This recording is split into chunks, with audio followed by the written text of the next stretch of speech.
From the kitchen of the cabin, it's the 5 Games for Doomsday review. Rune Stones. We all need a target, a goal, an end.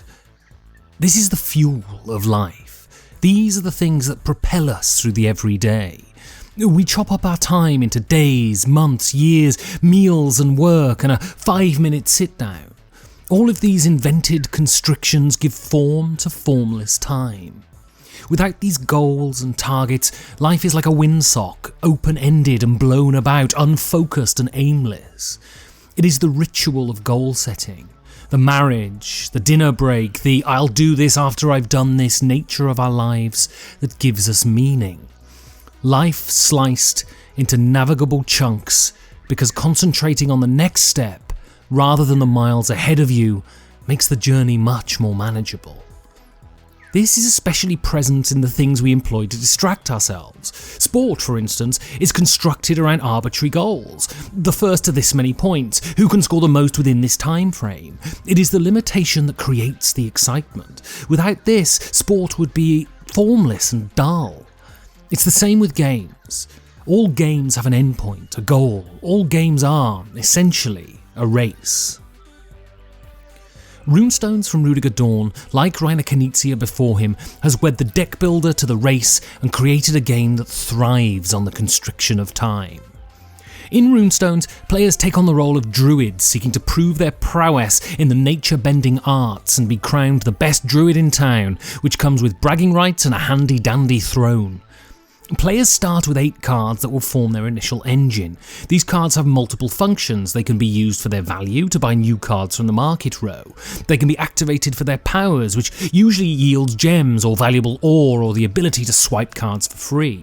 Gems, when collected, are used to forge artifacts that, when traded in, are the main point generators of the game and also allow you to take one of the all-important rune stones. These bestow strong abilities which change the complexion of your play completely. Each card carries a number, and when using cards for their powers, 2 must be played, and after the powers have been activated, the card with the highest number is discarded from the player's deck, and the one with the lowest kept. Play continues until a player hits 65 points, then the round is finished and the player with the most points wins. There is a reason this game is called Rune Stones, and that's because the powers they confer are the beating heart of this game.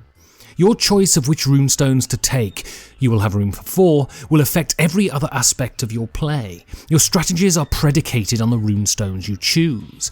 1 increases your hand size by 50%, 1 gifts you free money, 1 turns a coloured gem of your choosing wild so it can be used as any colour.